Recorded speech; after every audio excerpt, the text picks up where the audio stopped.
Witch hunts exposed the darkest trials of the Middle Ages throughout the Middle Ages. A shadow hung over European atmosphere of dread and suspicion that turned neighbor against neighbor and reshaped entire communities. It was the age of the witch hunts, when fear of the unknown became weaponized, and whispers of sorcery or forbidden practices could condemn an ordinary person to the stake. What began as local rumors often spiraled into mass hysteria, fueled by sermons, superstition, and the crushing weight of authority. In this world, to be accused was to be marked, and innocence offered little protection. The witch hunts were more than just isolated events of persecution. They became an enduring symbol of how fragile justice can be when fear dictates the rules. Across villages and towns, women and men alike were dragged before tribunals, forced to defend themselves against impossible charges.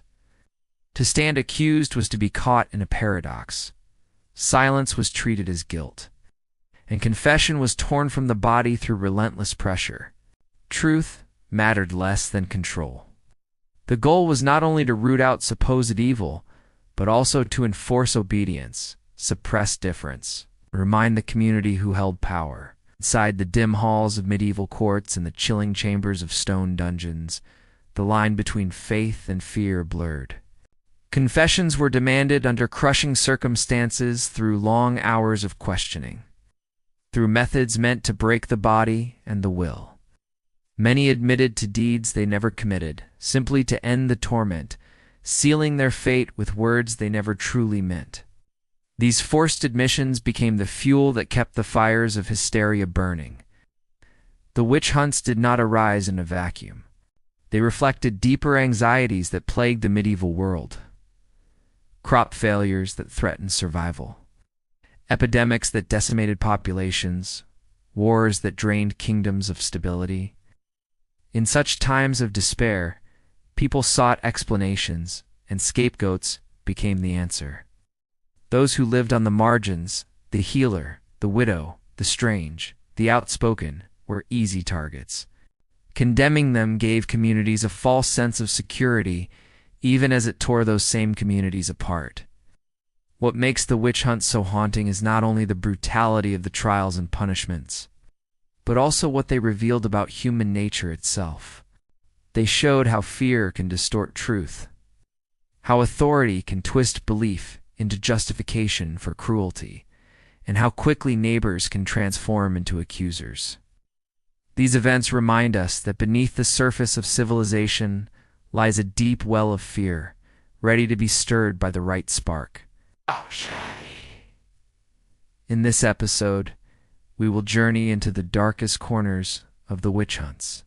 We will uncover how suspicion spread, how justice was corrupted, and how entire lives were erased under the weight of hysteria.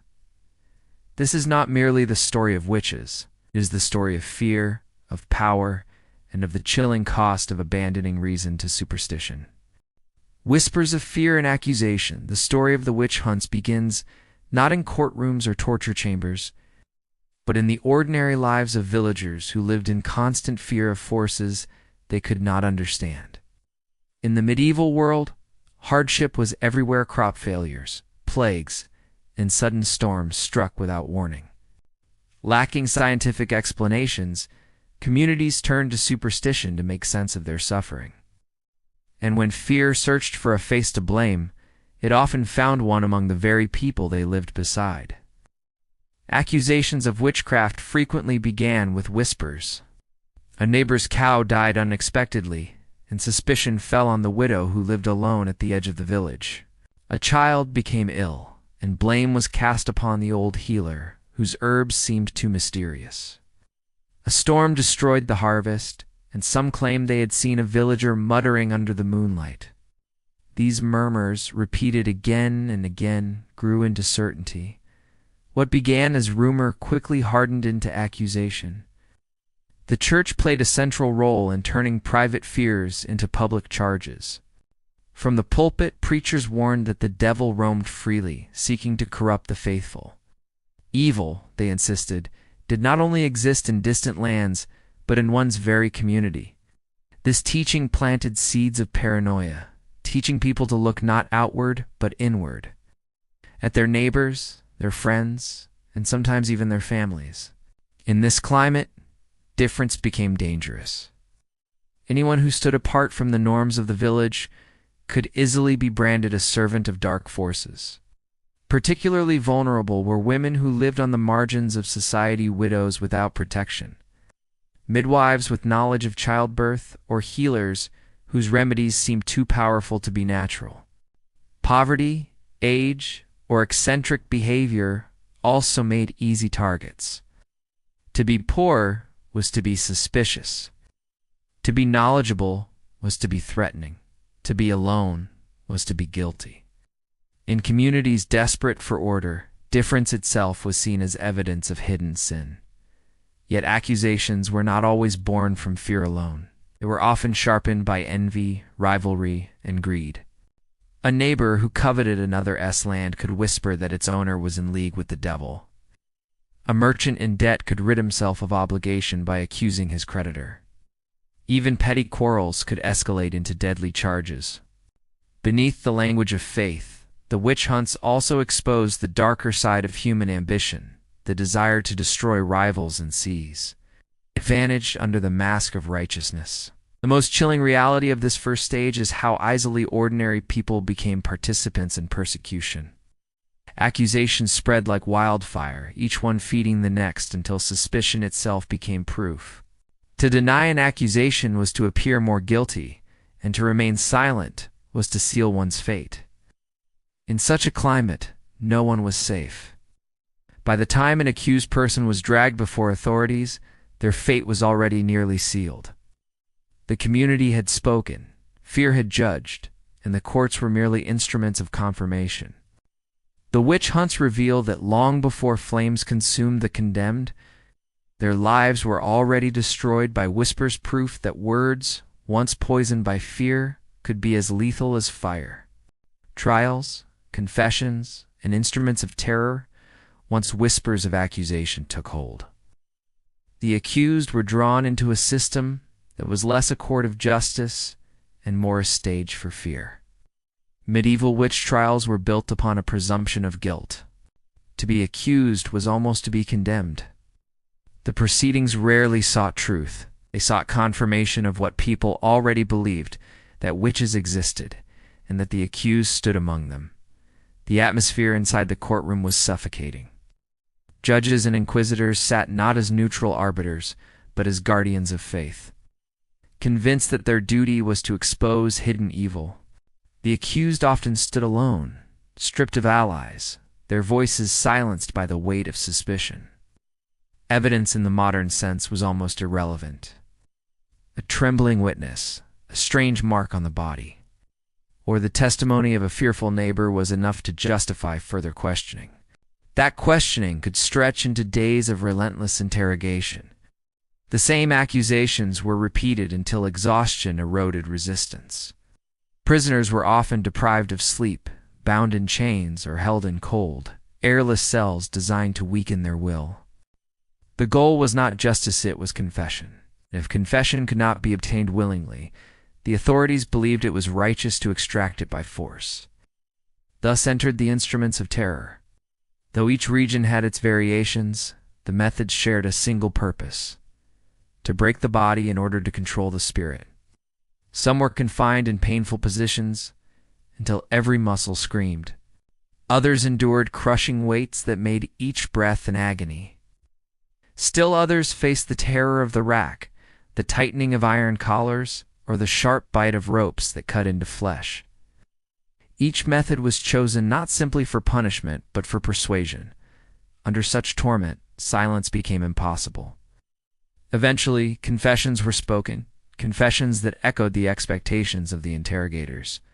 Accused witches admitted to attending secret gatherings, to summoning storms, to whispering with unseen powers.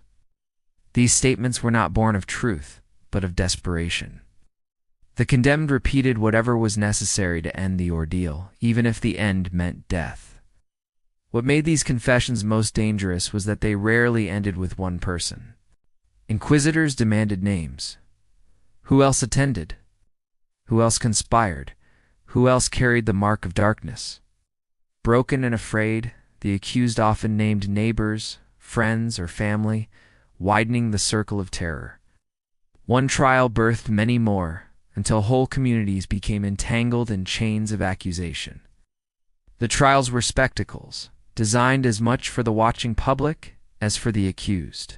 Crowds were invited to witness the proceedings, to hear sermons that framed the accused as enemies of God and society. These public rituals reinforced authority, reminding the faithful that disobedience was met not with mercy, but with merciless scrutiny. In truth, the witch trials were never about uncovering hidden magic. They were about reinforcing obedience through fear. The confessions, extracted under duress, were less a window into reality and more a reflection of the hysteria that gripped the age.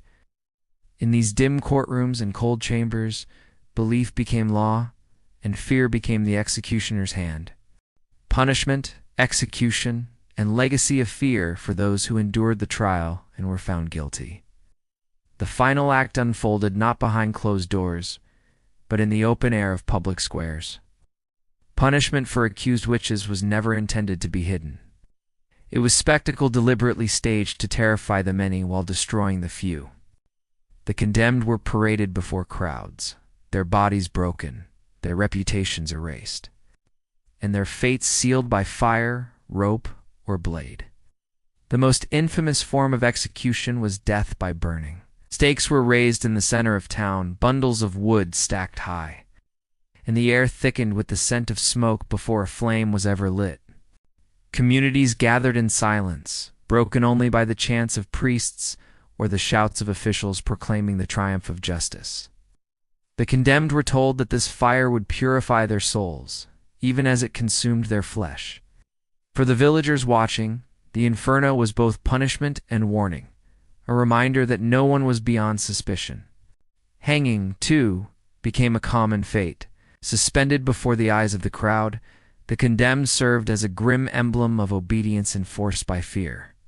Others were whipped, branded, or driven into exile, their lives shattered beyond repair.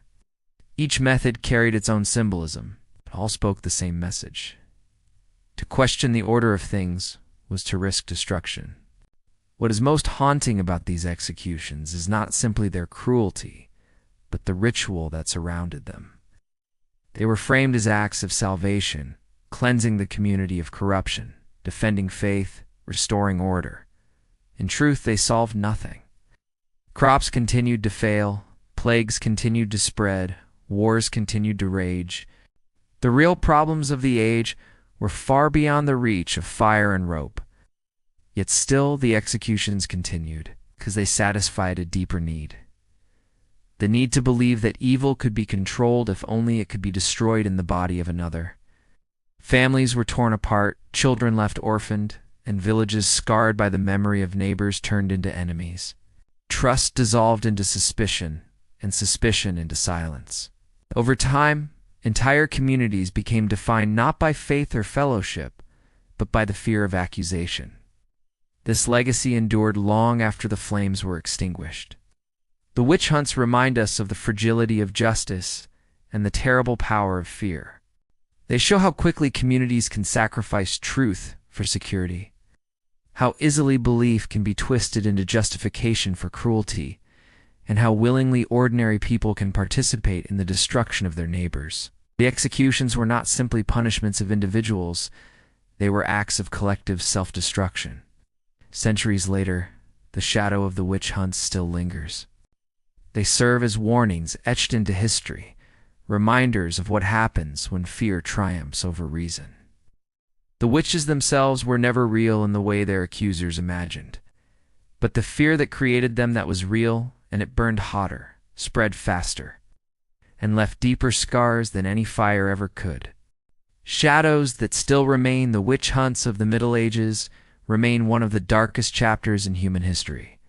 They were not isolated events, nor were they accidents born of ignorance alone.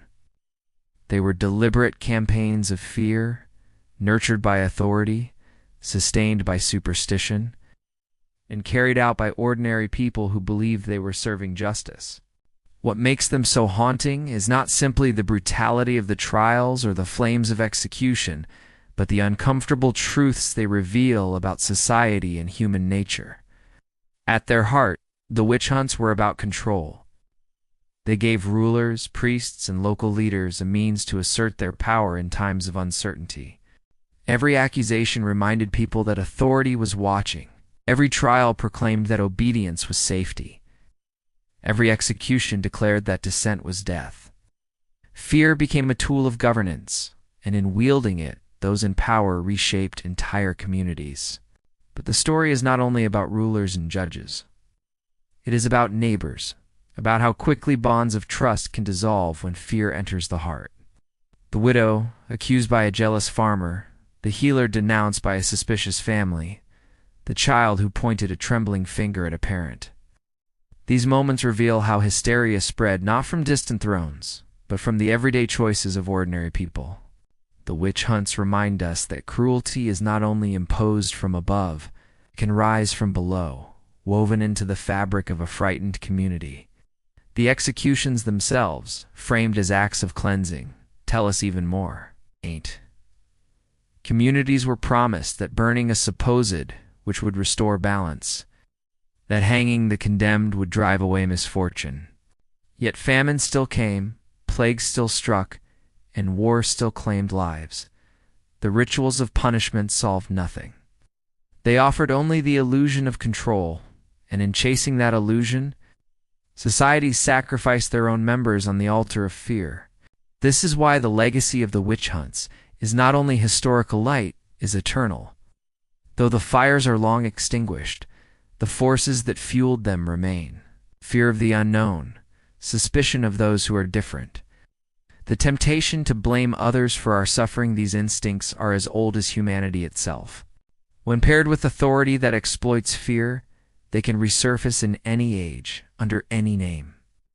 The lesson, then, is not merely to remember the victims, though their memory deserves honor.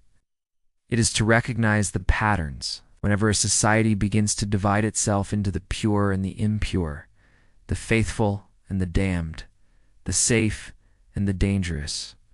The shadow of the witch hunt stirs again. Whenever fear becomes louder than reason, whenever rumor becomes stronger than truth, the same forces awaken. History warns us that once they are unleashed, they are difficult to stop. And so, the witch hunts should not be viewed only as medieval tragedies. They are mirrors held up to every generation, reflecting the dangers of surrendering to fear. They ask us to question our own age. Where do we see scapegoats today? Whose voices are silenced? Whose difference is condemned? Answers may not be wrapped in the language of witchcraft, but the mechanics of fear and exclusion remain disturbingly familiar. As we step back from the smoke and ashes of that time, we are left with a chilling truth. The witches themselves never truly existed. The curses, the flights through the night, the whispered pacts with dark powers, they were inventions of frightened minds. But the fear that conjured them, the cruelty that destroyed lives, and the silence that allowed it to continue, those were real, those were human. And they are shadows that still remain.